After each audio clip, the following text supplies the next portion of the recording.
오후의 말씀의 제목은 주님을 의지한다는 것. 주님을 의지한다는 것은 무엇인가 하는 제목으로 은혜를 나누도록 하겠습니다. 성경은 구약성경 시편 20편 1절에서 9절까지 말씀을 보겠습니다.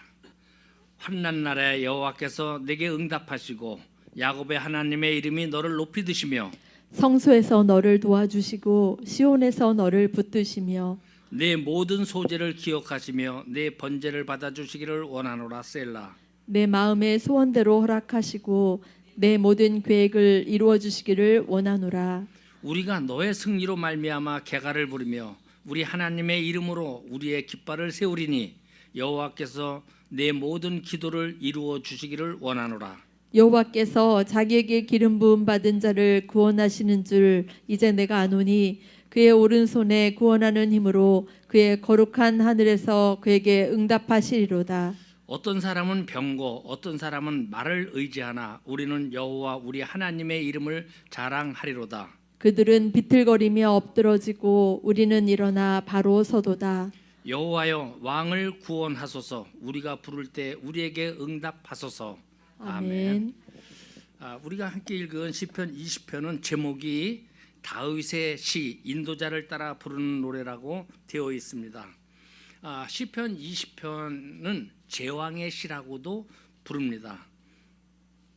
또 전쟁에 앞서서 승패의 정권을 가지고 계신 하나님께 무운을 빌며 제사 드릴 때 부르는 탄원시로도 이렇게 분류가 됩니다. 다윗은 어린 시절 목동 시절에 여호와의 이름으로 블레셋의 거인 골리앗을 쳐부순 적이 있습니다. 그때 다윗은 뭐라고 얘기했냐면은 전쟁의 승패는 칼과 창에 있지 않고 오직 여호와께 속한 것이다 라고 이렇게 말했습니다. 그러니까 다윗은 전쟁의 승패가 여호와께 속한 것이라는 것을 그 삶을 통해서 아주 생생하게 체험을 했던 것입니다. 그런 맥락에서 볼 때 본 시는 전쟁을 맞이해서 병거나 말에 의지하지 않고 오직 여호와의 이름만을 의지하고 자랑하는 시인의 신앙을 또렷이 볼 수 있는 것입니다. 본문 내용을 우리가 함께 읽었습니다마는 두 파트로 나눌 수가 있습니다. 1절부터 5절까지는 백성들이 왕을 위해서 기도하는 내용입니다. 그리고 6절에서 8절까지는 왕이나 제사장이 제사장의 자격으로 부르는 노래입니다. 9절은 합창이죠. 오늘날 우리 표현으로 말하면은 만세 만세 하는 그런 것입니다. 그러면 오늘 우리는 먼저 오늘 함께 읽은 시편을 통해서 백성들이 왕을 위해서 어떻게 기도하는지를 보도록 하겠습니다. 1절에 보면은 환난 날에 여호와께서 내게 응답하시고 야곱의 하나님의 이름이 너를 높이 드시며 라고 했습니다. 여기서 내게 너라고 하는 그 사람은 누군가? 바로 왕을 가리키는 거죠. 백성이 왕을 위해서 하나님께 복을 비는 기도를 하는 것입니다. 이 상황에서 핵심이 되는 것은 무엇이냐 하면은 하나님을 의지하는 것입니다. 이 말씀을 통해서 무엇이 하나님을 의지하는 모습인지 깊이 생각해 보기를 원합니다. 환난 날에 여호와께서 내게 응답하시고 야곱의 하나님의 이름이 너를 높이 드시며, 즉 너라고 하는 내게 있는 한 대상을 놓고 그를 향한 하나님의 도우심을 간절히 구하고 있는 것입니다. 하나님께서 환난 날에 너의 기도를 응답해 주시고 야곱의 하나님의 이름이 너를 높이 들기를 원한다. 높이 들기를 원한다. 안전하게 아무도 접근할 수 없는 곳으로 높이 들어서 이렇게 보호한다. 그렇게 자기 왕을 보호해 주기를 원하면서 백성들이 기도하고 있는 것입니다. 오늘 이 구절에서 하나님에 대해서 두 가지를 표현하고 있습니다. 하나는 여호와이고 또 하나는 야곱의 하나님입니다.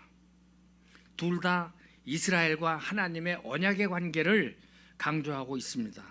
야곱의 하나님에서 야곱은 이스라엘 백성 12지파를 가리키는 거죠. 그래서 이스라엘 백성의 상징적인 의미로 우리 조상의 하나님을 야곱의 하나님이다 이렇게 표현하고 있는 것입니다. 그러니까 우리 조상의 하나님이기 때문에 우리의 하나님도 된다.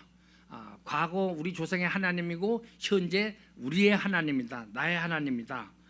이렇게 표현하고 있는 것입니다. 그 하나님이 2절에 보니까 성소에서 너를 도와주시고 시온에서 너를 붙드시며 이렇게 노래하고 있습니다. 그렇습니다. 하나님의 도움이 어디서 오느냐? 성소에서 오는 거예요. 시온에서 너를 붙드신다고 말하고 있는 것입니다. 시온이라든가 성소라든가 하는 것은 하나님께서 이 땅에서 자기의 이름을 두신 곳을 의미하는 것입니다. 하나님의 임재를 두신 곳입니다. 하나님은 하늘에 계시죠. 그러나 동시에 또 성소에 계십니다. 하나님은 존재에 있어서 어떤 장소의 제약을 받지 않으시는 분입니다. 오늘날은 특정한 성소에만 계신 것이 아니라 우리 모두에게 예수님이 부활하시고 난 다음에 성령님을 부어주셨어요. 그래서 성령님이 우리 안에 계시기 때문에 하나님은 안 계신 곳이 없다, 편만하시다 이렇게 표현을 합니다. 하나님은 성소를 당시 그 상징적인 의미로 보시지 않고 그곳에 실제 하셨던 하나님입니다. 그리고 성소를 굉장히 귀하게 여겼습니다. 그래서 구약시대 이스라엘 백성들은 성전이 있는 예루살렘에 가서 하나님에게 기도하고 예배했습니다. 하나님께서는 모세를 통해서 내 백성들은 1년에 3차례 내게 나와서 나를 봐라 이렇게 성소에 나올 것을 명령을 하셨습니다. 그리고 성소와 지성소에는 아무나 들어갈 수 있는 것이 아니죠. 아무 때나 들어갈 수 있는 것이 아닙니다.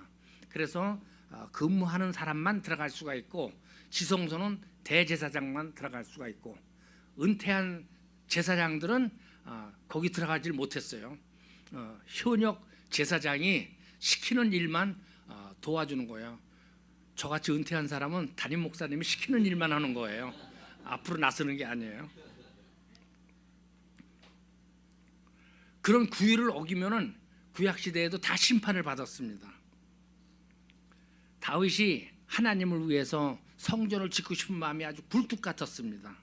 그랬을 때 하나님은 나는 그런 거 필요 없다 그러지 않으셨어요. 물론 내가 전쟁을 많이 해서 네 손으로다가 지은 성전은 좀 그렇다. 그러니까 네 아들이 성전을 짓도록 내가 허락할게. 그러면서도 다윗이 성전을 짓겠다고 하는 그 열망하는 그 마음을 하나님께서는 아주 귀하게 보셨습니다. 다윗은 오늘 시편 2편에서 성소를 아주 먼 곳에 있는 곳으로 표현하지 않았습니다. 그 성소에서 지금 하나님이 너를 도와주시고 시온에서 너를 붙드시고 계시다 하면서 바로 하나님이 멀리 계시지 않고 나와 함께 계시다, 내 옆에 계시다라는 것을 표현하고 있습니다. 하나님은 그렇습니다. 인간에게 무슨 일이 일어나든지 관계가 없는 것이 아니라, 관심이 없는 것이 아니라 우리 가까이에서 언제든지 우리를 도우실 수 있는 분이라는 것을 우리는 한시도 잊어서는 안 됩니다. 3절에서는 뭐라고 노래합니까? 내 모든 소재를 기억하시며 내 번제를 받아주시기를 원하노라. 다윗이 과거에 하나님을 섬겼던 모든 소재들을 기억해 달라고 백성들이 기도하고 있는 것입니다. 또한 번제를 받아 달라고 기도하고 있는 것입니다. 구약에서 사무엘 선지자 시절에 블레셋과 또 주변 국가들과 전쟁을 할 때 사무엘이 전쟁 전에 번제를 드렸습니다. 그런데 우리가 잘 알기로 사울 왕이 사무엘 선지자를 기다리지 않고 상황이 급하니까 자기가 먼저 제사를 드렸던 거 기억하시죠? 그때 사울은 이렇게 변명을 했습니다. 내가 이르기를 블레셋 사람은 나를 치러 길갈로 내려오겠거늘 내가 여호와께 은혜를 간구하지 못했다. 그래서 부득이해서 번제를 드렸습니다. 이렇게 표현을 했습니다. 여기서 우리가 알 수 있는 것은 이스라엘 백성들은 하나님에게 은혜를 구하기 위해서 제사를 드렸다 하는 것을 알 수가 있습니다. 그러니까 다윗의 번제를 기억해 달라고 백성들이 기도하고 있는 것은 다윗이 전쟁을 앞두고 하나님께 이번 전쟁에 나가서 승리할 수 있도록 해달라고 하는 그 기도를 들어달라고 기도하고 있는 것입니다. 그런데 우리 하나님은 형식적인 제사를 기뻐하시나요? 안 기뻐하시나요? 시편 51편에 보면 하나님은 형식적으로 드리는 예배는 기뻐 받지 않으신다고 했습니다. 그러니까 오늘 본문에 나오는 소제를 받아주시고 또 번제를 기억해 주시기를 원합니다라고 하는 것은 형식적으로 전쟁에 나가기 전에는 이런 걸 해야 돼. 그리고 그냥 형식적으로 의식적으로 드리는 제사를 받으신 것이 아니라 이스라엘 백성들은 정성을 다해서 하나님에게 예배했다. 이렇게 우리가 표현할 수가 있습니다. 하나님께서는 정성을 다해서 헌신하는 예배를 받으시고 승리를 주시는 분입니다. 4절에 보니까 내 마음의 소원대로 허락하시고 내 모든 계획을 이루어 주시기를 원하노라 했습니다. 이 기도를 보면 참으로 담대한 기도이면서 한편으로는 당돌한 기도이기도 합니다. 왕을 위해서 기도하면서 하나님께서 그의 소원을 이루어 주시기를 원한다고 하는 것은 참 좀 당돌한 표현이죠. 그런데 다윗이 이렇게 쓸 수 있었던 것은 그의 마음에 원했던 것이 분명하기 때문에 그렇습니다. 그 원했던 것이 뭐냐 하면 7절에 있습니다. 7절 한번 읽어주시겠습니까? 어떤 사람은 병거, 어떤 사람은 말을 의지하나 우리는 여호와 우리 하나님의 이름을 자랑하리로다. 아멘. 그렇습니다. 다윗은 전쟁을 통해서 이루고자 했던 것이 하나님의 이름을 드러내는 것입니다. 하나님의 이름을 찬양하는 것이 분명했습니다. 그래서 이 전쟁에 이김으로써 하나님이 이기게 해주셨다. 하나님이 우리 앞에서 싸워주셨다. 하나님의 이름을 높이기 위해서 하나님이 원하시는 싸움을 했다. 그런 말을 하고 싶었던 거예요. 그래서 다윗은 그의 삶을 통해서 그의 전쟁을 통해서 하나님의 뜻을 이루기를 원했던 것입니다. 사람들은 자기의 영향력이나 영토를 넓히는 것이 중요합니다. 우리나라는 아주 그냥 아픈 과거가 있지만은 그 결과로 대통령을 단임제로 해놨잖아요. 그러니까 5년 만에 실적을 내야 돼요. 그래서 전임 대통령이 결정해 놓은 거는 후임 대통령은 안 해. 왜냐하면은 후임 대통령이 전임 대통령이 해놓은 걸 계속하면은 자기 이름이 안 나타나기 때문에. 구청장도 마찬가지예요. 전임 구청장이 해놓은 거는 자기가 바뀌면은 안 합니다. 그리고 문제가 일으켜도 다시 하고 처음부터 해요. 왜? 사람은 자기 실적을 내놓고 싶어서 그러는 거예요. 그런데 다윗은 나 때 영토가 이렇게 넓어졌다. 나 때 어느 나라가 나에게 조공을 바쳤다. 이런 것을 원하는 것이 아니라 하나님의 이름을 자랑하기 위해서 지금 모든 계획을 세우고 그렇게 기도하고 있는 것입니다. 5절에 보면은 우리가 너의 승리로 말미암아 개가를 부르며 우리 하나님의 이름으로 우리의 깃발을 세우리니 여호와께서 내 모든 기도를 이루어 주시기를 원하노라 하며 백성들이 기도를 마칩니다. 왕이 마음에 소원하는 것을 하나님께서 이루셔서 구원의 역사를 이루어 주시기를 기도하고 있습니다.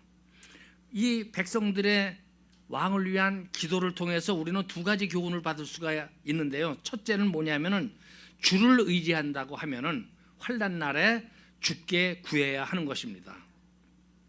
우리는 1절에서 5절을 통해서 이스라엘 백성들이 하나님과의 관계를 언급하고 그 하나님이 가까이 계시다고 하면서 하나님께 도우심을 구하는 것을 보았습니다. 우리 역시 그렇습니다. 그 하나님이 우리의 하나님입니다. 다윗 시대의 하나님이 지금도 살아서 역사하시고 우리도 그 하나님을 아버지라고 부릅니다. 우리와 함께 하십니다. 그리고 우리가 구할 때마다 크든지 작든지 들으시고 응답하십니다. 그렇기 때문에 우리는 어려움이 있을 때마다 그 하나님을 의지해야 합니다. 사람들은 어려움이 있을 때 의지할 만한 사람들을 찾아가죠.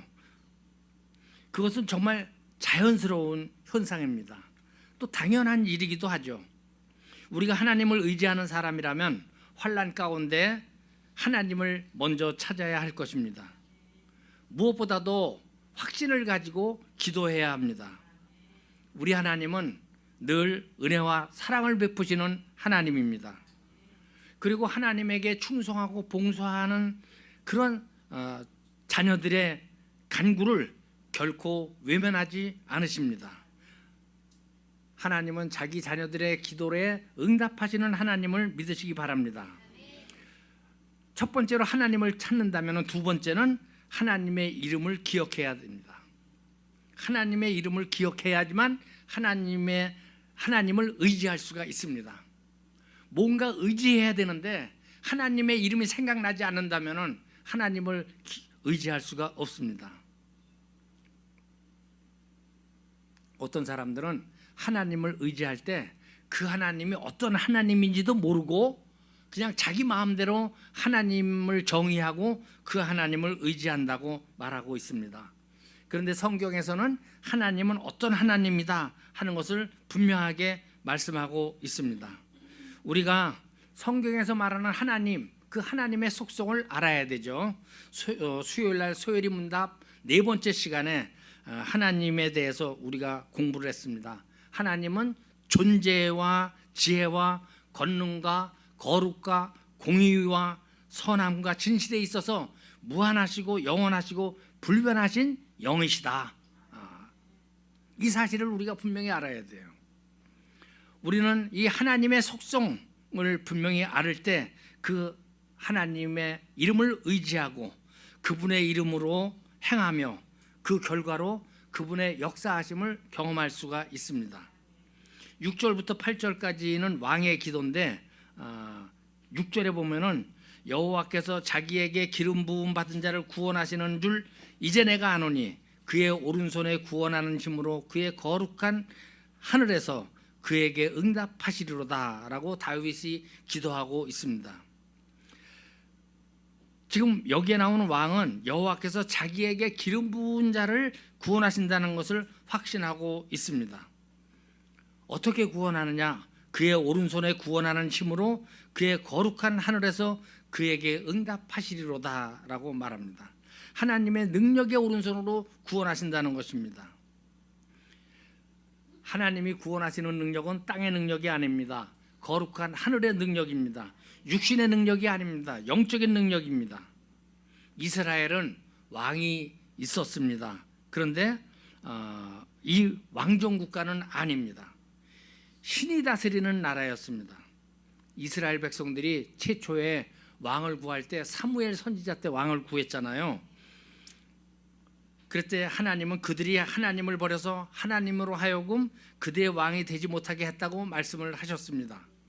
하나님께서 사무엘 선지자 당시에 백성들이 구하는 왕에 대해서 정의하고 계신 거예요. 내가 왕인데 세상 속에서 왕을 구하고 있다 하는 거죠.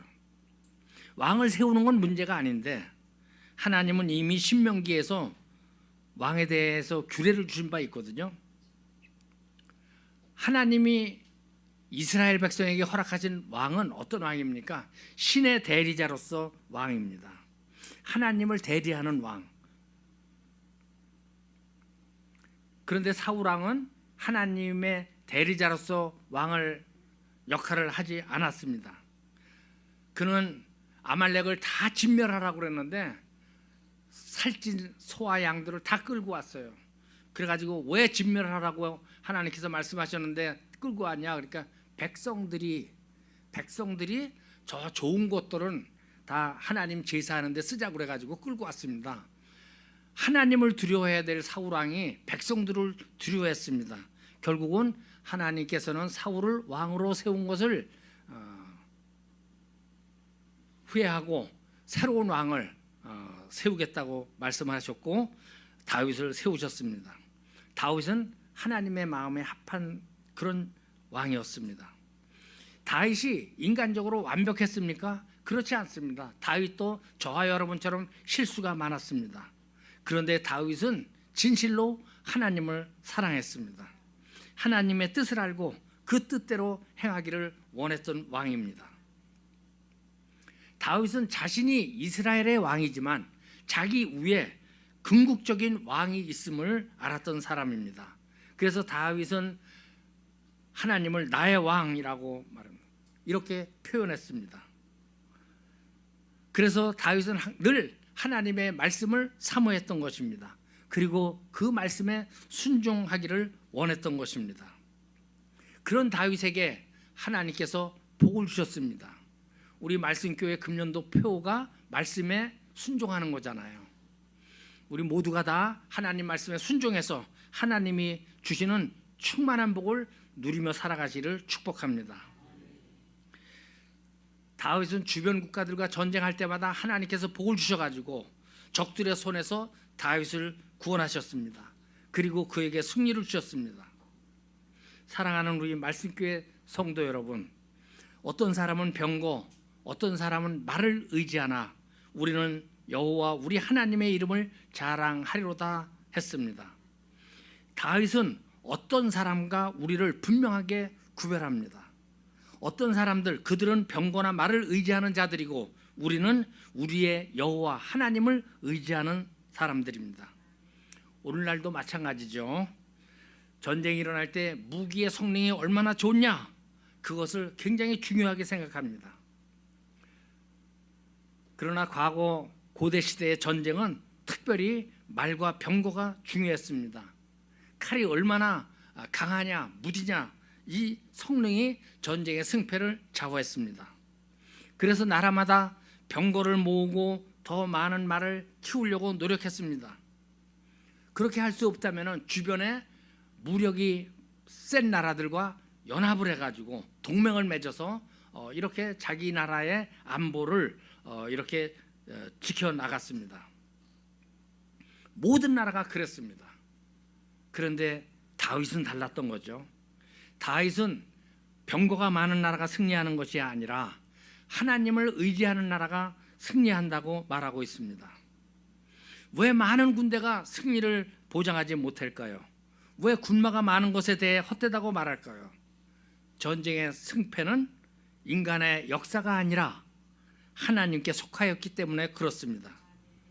이기고 지는 것을 주관하시는 분이 여호와 하나님이시기 때문에 그렇습니다. 그래서 그분, 그 하나님을 의지하고 그 하나님이 누구 편에 서느냐에 따라서 하나님이 쓴 그쪽 사람이 이기는 거예요. 그래서 사도 바울은 자랑하는 자는 주 안에서 자랑하라 이렇게 말했습니다. 왜 그렇습니까? 모든 것이 주의 은혜로 되기 때문에 그렇습니다. 내가 이뤄낸 모든 것이 하나님의 은혜로 된 것이기 때문에 그렇습니다. 그러기에 자랑할 것이 그리스도밖에는 없는 것입니다. 다른 것도 의지하면은 하나님만 자랑할 수가 없습니다. 우리는 지금 참 좋은 세상을 살아가고 있죠. 의지할 것들이 참 많은 세상에 삽니다. 어떤 분들은 꼭 하나님만 의지해야 돼? 하나님 말고도 의지할 것 많은데, 그렇게 말하는 사람도 있습니다. 그러나 우리는 하나님의 이름을 높이고 자랑하기를 원한 그런 분명한 믿음을 가지고 있어야 됩니다. 하나님만을 높이고 하나님만을 자랑하기 위해서는 하나님만 의지하고 그 말씀에 기울이며 그 뜻대로 살아가야 하는 것입니다. 다른 말들이 들릴 때 과감하게 버릴 수 있어야 합니다. 하나님께서 주시는 말씀, 그 말씀의 확신을 가지고 그 길을 걸어가야 합니다. 믿는다고 하는 것은 간단하게 표현하면은 하나님을 하나님으로 믿는 것입니다.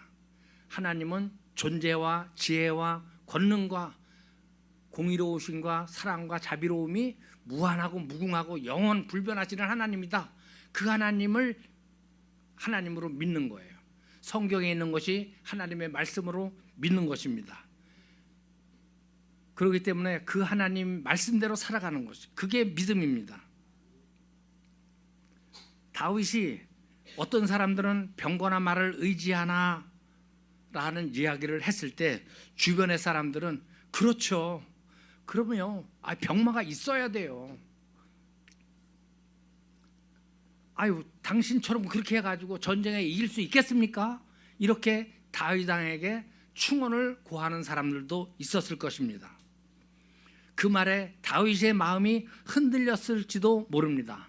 그런데 성경에 보면은 다윗은 그런 말에 흔들렸다는 말이 한 절도 나오지 않는 것으로 봤을 때 다윗은 주변 사람들이 그런 말을 할 때 그 말에 흔들리지 않았던 것 같아요. 우리가 살아가는 이 시대에도 비슷한 상황에서 살고 있습니다.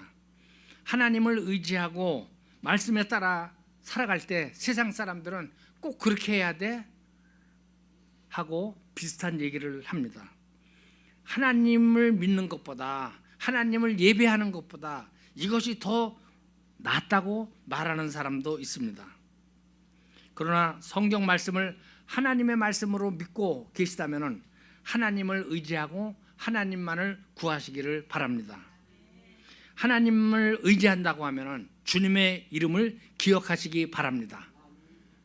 아무리 급한 상황이라 할지라도, 숨이 확 넘어가는 상황이라 할지라도, 아무것도 생각이 안 나는 상황일지라도 그 순간 하나님의 이름을 기억하시기 바랍니다.